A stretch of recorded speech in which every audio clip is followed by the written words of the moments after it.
함께 나눌 말씀은 로마서 7장 7절에서부터 25절까지의 말씀입니다. 로마서 7장 7절에서부터 25절까지의 말씀, 우리 한 절씩 교독하고 마지막 절은 함께 읽도록 하겠습니다. 로마서 7장 7절에서부터 25절까지의 말씀. 7절 제가 먼저 읽겠습니다. 그런즉 우리가 무슨 말을 하리요? 율법이 죄냐? 그럴 수 없느니라. 율법으로 말미암지 않고는 내가 죄를 알지 못하였으니 곧 율법이 탐내지 말라 하지 아니하였더라면 내가 탐심을 알지 못하였으리라. 그러나 죄가 기회를 타서 계명으로 말미암아 내 속에서 온갖 탐심을 이루었나니 이는 율법이 없으면 죄가 죽은 것임이라.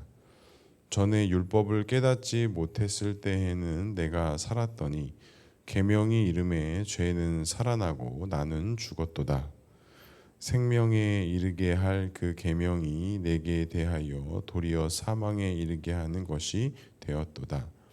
죄가 기회를 타서 계명으로 말미암아 나를 속이고 그것으로 나를 죽였는지라. 이로 보건대 율법은 거룩하고 계명도 거룩하고 의로우며 선하도다. 그런즉 선한 것이 내게 사망이 되었느냐? 그럴 수 없느니라. 오직 죄가 죄로 드러나기 위하여 선한 그것으로 말미암아 나를 죽게 만들었으니 이는 계명으로 말미암아 죄로 심히 죄되게 하려 함이라. 우리가 율법은 신령한 줄 알거니와 나는 육신에 속하여 죄 아래 팔렸도다. 내가 행하는 것을 내가 알지 못하노니 곧 내가 원하는 것을 행하지 아니하고 도리어 미워하는 것을 행함이라. 만일 내가 원하지 아니하는 그것을 행하면 내가 이로써 율법이 선한 것을 시인하노니 이제는 그것을 행하는 자가 내가 아니요 내 속에 거하는 죄니라. 내 속 곧 내 육신에 선한 것이 거하지 아니하는 줄을 아노니 원함은 내게 있으나 선을 행하는 것은 없노라. 내가 원하는 바 선을 행하지 아니하고 도리어 원하지 아니하는 바 악을 행하는도다. 만일 내가 원하지 아니하는 그것을 하면 이를 행하는 자가 내가 아니요 내 속에 거하는 죄니라. 그러므로 내가 한 법을 깨달았노니 곧 선을 행하기 원하는 나에게 악이 함께 있는 것이로다. 내 속사람으로는 하나님의 법을 즐거워하되 내 지체 속에서 한 다른 법이 내 마음의 법과 싸워 내 지체 속에 있는 죄의 법으로 나를 사로잡는 것을 보는도다. 오호라, 나는 공고한 사람이로다. 이 사망의 몸에서 누가 나를 건져내랴. 함께 읽겠습니다. 우리 주 예수 그리스도로 말미암아 하나님께 감사하리로다. 그런즉 내 자신의 마음으로는 하나님의 법을, 육신으로는 죄의 법을 섬기노라. 아멘. 오늘도 말씀과 기도 제에 나오신 성도님들을 사랑하고 축복합니다. 본문의 말씀을 통해서 주님이 귀한 음성 듣는 시간 되기를 소망합니다. 바울은 7장 이제 후반부서부터는 이제 율법과 은혜 아래서 내가 무엇을 통해서 행하고 내가 무엇을 통해서 나아가는지에 대한 이야기들을 좀 길게 이야기하고 있습니다. 사도 바울이 기록한 특히 이 로마서의 말씀을 읽다 보면 좀 논리적으로 다가오는 좀 그런 느낌들이 우리에게 쉽게 다가오지 않는 부분들이 있습니다. 오늘도 보면 이게 표현들이 사실은 좀 애매모호한 표현들, 또 이런 건가 저런 건가라는 그런 사도 바울의 특유의 표현들이 좀 우리가 있다라는 것을 알 수가 있습니다.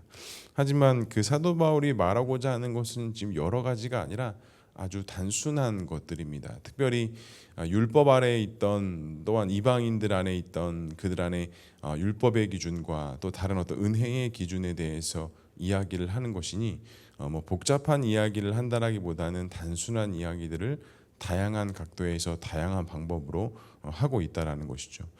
오늘 말씀도 보면 그 율법의 기준에 대해서 이야기하면서 7절부터 한 13절까지는 어떤 율법에 대한 변호, 율법을 옹호하는 듯한 그런 이야기들을 합니다. 7절에 그렇게 말씀합니다. 그런즉 우리가 무슨 말을 하리요? 율법이 죄냐? 그럴 수 없느니라. 율법으로 말미암지 않고는 내가 죄를 알지 못하였나니 곧 율법이 탐내지 말라 하지 아니하였더라면 내가 탐심을 알지 못하였느니라. 그러니까 율법 자체에 문제가 있냐 없냐, 문제가 없다라는 것입니다. 오히려 그 율법의 기준 때문에 탐심이 죄라는 것을 율법에서 말하였기 때문에 내 마음속에 있는 그 탐심이 죄라는 것을 바울이 알게 되었다라고 이렇게 이야기하고 있는 것이죠. 탐심이라는 것은 겉으로 드러나는 것은 아니지만 또 누가 그것을 너 탐심이 있다라고 말하면서 보이는 것은 아니지만 율법을 통해서 사도 바울이 알고 있었던 것은 그 탐심이 죄라는 것을 그 율법의 조항 때문에 내가 알게 됐고 깨닫게 되었다라는 것이에요. 미워하고 정죄하는 마음도 역시 겉으로 드러나지 않지만 그것이 우리가 가운데 겉으로 표현되어지고 나오지 않기 전까지는 알 수 없지 않습니까? 즉 율법은 죄를 죄됨으로 알게 하고 그것이 하나님 앞에서 어긋나는 것인 것을 알게 하신다는 거예요. 결국에는 죄됨을 알게 되고 하나님 앞에서 피조물된 우리가 아무것도 할 수 없는 무능력한 존재인 것을 우리는 율법을 통해서 알게 되고 깨닫게 된다라는 것을 바울이 이야기합니다. 그래서 10절에 이렇게 고백을 합니다. 생명에 이르게 할 그 계명이 내게 대하여 도리어 사망에 이르게 하는 것이 되었도다라고 이렇게 이야기하면서 율법이 문제가 아니라 그 죄가 율법을 교묘하게 타서 나에게 사망에 이르게 한다라는 것이 바울의 이야기예요. 그러니까 이유는 죄가 기회를 타서 그 계명을 통해서 우리에게 하나님 앞에서 연약하고 은혜 안에 있다라는 것을 발견하게 하는 것이 아니라 내가 그 죄로 말미암아 넘어질 수밖에 없고 엎어질 수밖에 없는 그런 연약한 자인 것을 깨달아 하나님 앞에 겸손하게 엎드려져야 되는데 오히려 그 율법으로 말미암아 죄가 들어와 나를 사망에 이르게 한다라는 것입니다. 사도 바울의 이 이야기를 가지고 좀 우리에게 좀 적용할 수 있는 것은 무엇이 있을까요? 우리가 하나님의 말씀을 가까이 했을 때 나타나는 일들입니다. 우리는 하나님의 말씀을 통해서 하나님의 은혜를 발견하고 하나님의 뜻을 분별한다라고 우리가 그렇게 믿고 있고 또 그렇게 말씀을 가까이 하고 있습니다. 하지만 말씀을 통해서 바울이 말한 것처럼 이 말씀이 우리에게 순기능을 하지 못하고 만약에 역기능을 하기 시작한다면 우리 역시도 이 말씀이라는 하나님의 은혜의 도구를 통해 나 자신을 하나님 앞에서 발견하고 은혜 앞에 나를 두게 하는 것이 아니라 우리는 교만의 자리에 서게 되고 또한 누구를 정죄하고 판단하는 잣대의 도구로 사용할 수밖에 없게 된다라는 것. 지식적으로 말씀을 보면 전통으로 보고자 하는 이 눈과 마음, 분명히 이러한 눈은 하나님의 앞에서 우리를 겸손케 해야 되는데 이것이 우리를 겸손케 하는 것이 아니라 혹시라도 우리를 교만하게 하고 우리를 뭐가 있는 자처럼 생각하게 하는 그러한 덫에 우리가 걸려 넘어진다면 우리가 읽고 있는 이 말씀도 유대인들이 가지고 있던 율법과 별반 다르지 않다라는 것입니다. 그러니까 그 죄가 이 말씀을 통해서 교묘하게 우리에게 들어올 수도 있다라는 것이 오늘 바울이 했던 말처럼 우리에게도 적용할 수 있다라는 것입니다. 또 무엇을 통해서 알 수 있습니까? 우리가 같은 성경을 보고 있고 같은 성경을 통해 하나님을 발견하지만 예수님을 구주로 영접하지 못하는 다른 이단들의 사상들을 보면 어떻습니까?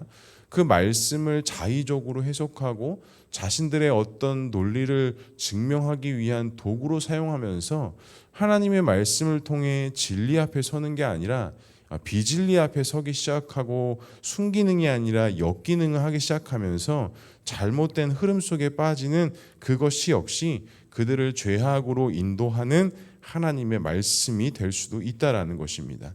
다시 말하자면 바울이 율법과 은혜 아래서 율법은 틀린 거고 우리가 은혜 아래 있기 때문에 율법이 필요 없다라는 것을 말하는 것이 아니라 율법은 이미 예수 그리스도께서 이 땅에 오셔서 완성하신 것이기 때문에 우리가 그 율법 아래서 거하는 것이 아니라 그 죽음과 부활의 생명의 은혜 아래서 예수 안에서, 하나님 안에서 우리가 있다라는 것을 바울이 말하는 것입니다. 우리 역시도 마찬가지입니다. 우리가 어떠한 말씀의 윤리 도덕적인 면을 가지고 우리가 선다면 우리는 그 말씀 앞에 올무가 되어줘서 우리 역시도 잘못된 흐름과 사상 속에 빠질 수밖에 없게 된다는 것. 그렇기 때문에 이 하나님의 말씀이 우리에게 하나님의 말씀이 되기 위해선 절대적인 성령의 조명하심과 성령의 인도하심이 필요한데, 그것은 우리가 예수 그리스도의 죽으심과 그 부활의 은혜를 믿음으로 붙잡고 소망할 때 이 하나님의 말씀이 우리에게 하나님의 말씀 되기 시작한다라는 것입니다. 그래서 분명히 우리는 하나님의 말씀 앞에 설 때 우리에게 나타나는 일은 우리가 교만하여지고 우리의 어깨가 넓어지고 우리의 다른 어떠한 것이 세워지는 것이 아니라, 우리는 하나님의 말씀을 통해 우리 자신이 겸손케 되어지고 하나님 앞에 더욱더 엎드려지게 되며, 또 예수님의 죽으심과 함께 죽고 부활을 통해 우리 삶 속에 이 말씀을 통해 열매 맺기 시작하는 것이 우리가 말씀과 은혜 아래 있다라는 그 증거가 된다라는 것입니다. 그렇기 때문에 우리는 하나님의 말씀을 읽을 때 그저 눈으로만 읽고 그냥 생각으로만 하는 것이 아니라 함께 말씀을 묵상하며 기도해야 되는 건, 이 말씀이 나에게 진짜 하나님이 말씀될 수 있도록 성령의 도우심과 성령의 깨닫게 하심, 성령의 말씀하심을 듣고 순종할 수 있게 해달라는 그런 기도가 함께 거하면서 말씀을 읽고 우리가 말씀 속에 있어야 한다라는 것입니다. 사랑하는 성도 여러분, 나는 말씀을 어떻게 여기고 있습니까? 또 오늘 하루 우리가 믿음의 삶을 살아가면서 우리는 무슨 기준과 어떠한 법 아래 있어야겠습니까? 바라기는 이 말씀을 우리 마음속에 새기고 가까이 하되, 말씀을 통해서 나의 다른 것이 세워지는 것이 아니라 하나님 앞에 겸손케 되어지고 하나님 뜻에 귀 기울일 수 있는 저와 우리 모두가 될 수 있기를 주님의 이름으로 간절히 축복합니다. 그러면 사도 바울은 무엇을 통해서 우리가 깨끗하게 할 수 있다라고 이야기했을까요? 14절에 보면 이렇게 말씀합니다. 우리가 율법은 신령한 줄 알거니와 나는 육에 속한 죄 아래 팔렸도다 라고 이렇게 이야기합니다. 그리고 이어지는 말씀에서도 보면 계속적으로 율법 자체에 어떤 문제가 있는 것이 아니라 율법은 신령한 것이다 라고 이야기합니다. 하지만 이 신령한 율법은 절대로 사람을 신령하게 하고 거룩하게 하지 못한다 라고 이야기합니다. 그러니 우리는 율법을 통해서 하나님께 나아가는 것이 아니라, 율법을 통해서 거룩하여지는 것이 아니라, 율법은 나를 하나님 앞에서 나를 정직하게 나를 돌아볼 수 있는 기능과 역할을 한다라는 것. 그래서 15절에도 보면 내가 미워하는 것을 행한다라고 이야기하고, 18절에도 내 안에 선한 것이 없다라고 이야기하면서 내가 율법을 통해서 나왔지만 내 안에 선한 것이 없고 나는 미워하는 것을 행한다라고 하면서 율법이 절대로 우리를 거룩하게도 그 어떠한 선함에도 우리를 이르게 하는 도구와 역할이 되지 않는다라고 이야기합니다. 하지만 21절에 이렇게 말씀합니다. 그러므로 내가 한 법을 깨달았노니 곧 선을 행하기는 원하나 나에게 악이 함께 있는 것이로다 라고 이야기합니다. 그러니까 내 안에 율법을 통해서 선하게 된 것 같지만 내 안에 이 선함과 악함이 함께 있다라는 것을 바울이 고백하면서, 내가 거룩하여지는 것은 율법이 아니라 내 안에 아무리 율법이 있다 할지라도 내 안에 악함도 함께 있다라는 것을 솔직하게 고백하며, 우리가 가지고 있는 그 율법이 나를 절대로 어떤 선함의 동기로 가져가지 못한다. 그렇기 때문에 사도 바울이 궁극적으로 말하는 것이 무엇이에요? 예수님 없이는, 예수 그리스도의 보혈의 능력 없이는 절대로 그 어떠한 것도 우리는 가능하지 않다라고 이야기하면서, 내 22절, 23절 이어지는 말씀에도 하나님의 마음을 즐거워하되 나는 부족하고 연약하다, 누가 나를 이 사망의 몸에서 건져내겠느냐라고 하면서 맨 마지막 절은 그런즉 내 자신의 마음으로는 하나님의 법을, 육신으로는 죄의 법을 섬기노라라고 하면서, 하나님의 법과 육신의 법, 즉 죄악에 따르는 그 정욕의 그 문제 속에서 우리가 자유로울 수 없다라는 것을 사도 바울이 이야기하고 있습니다. 그렇기 때문에 우리에게 필요한 것은 다른 것이 아닙니다. 우리에게 그 생명, 성령의 법이 이제 그 8장 내용에서부터 등장을 하는데, 결국에 우리에게 필요한 것은 예수 그리스도입니다.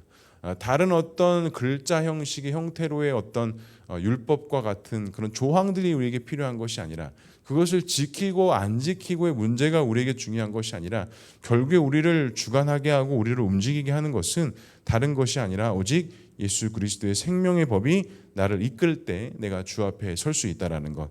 성도 여러분, 오늘 하루도 다른 법이 아니라 그 예수 그리스도의 생명의 법 앞에 믿음으로 나아가시고, 그 예수 그리스도의 생명의 인도하심에 따라 오늘도 순종할 수 있는 귀하고 복된 하루 될 수 있기를 주님의 이름으로 간절히 축복합니다. 그래서 무엇을 했다, 무엇을 안 했다가 오늘 하루를 평가하고 오늘 하루를 돌아보는 기준이 되는 것이 아니라, 예수의 생명과 예수의 은혜로 내가 오늘 하루 믿음으로 걸어갔는지, 그와 같은 믿음의 소망을 갖고 주 앞에 나아갔는지, 오늘 하루도 그것이 우리 자신을 돌아볼 수 있는 정말 믿음의 잣대가 되어져서 오늘 하루도 다른 기준이 아닌 생명의 기준, 말씀의 기준, 예수의 기준으로 나아가서 오늘 하루도 믿음으로 살아갈 수 있는 저와 우리 모두가 될 수 있기를 주님의 이름으로 간절히 축복합니다. 기도하겠습니다. 사랑과 은혜가 충만하신 하나님 아버지의 은혜를 감사합니다. 오늘도 우리 안에 주님의 은혜가 있고 주님의 도우심이 있고 하나님의 함께하심의 은혜가 있다는 것을 믿음으로 바라보고 고백할 수 있게 하시니 주님 감사합니다. 오늘도 우리 연약함을 통해 주님을 바라보고 주님 앞에 믿음으로 나아가오니 하나님 우리를 도우시고 인도하셔서 오늘도 주와 함께함으로 말미암아 승리하는 삶, 예수와 동행하는 삶 될 수 있도록 주님 역사하여 주시옵소서. 우리 교회를 붙잡아 주시고 우리 공동체와 성도들을 붙잡아 주셔서 더욱더 말씀의 은혜 가운데 서게 하시고 주님의 도우심과 역사하신 가운데 나아가는 사랑하는 주의 공동체에 주의 백성들 되어줄 수 있도록 주님 인도하여 주시옵소서. 오늘도 주 앞에 나와 기도하는 가운데 나아갑니다. 기도하는 가운데 우리의 입술을 통해 고백되어지는 많은 기도의 제목들이 하나님의 뜻 앞에 부합되는 기도의 제목 될 수 있도록 인도해 주시고, 오늘도 그 성령의 인도하심 따라 기도하고 간구하게 하셔서 우리들의 간구가 하늘의 문이 열려지는 귀한 믿음의 외침, 믿음의 기도 되어질 수 있도록 주님 역사하시고 함께하여 주시옵소서. 하나님께서 함께하실 것을 믿사오며 이 모든 말씀 예수 그리스도의 이름으로 기도합니다. 아멘.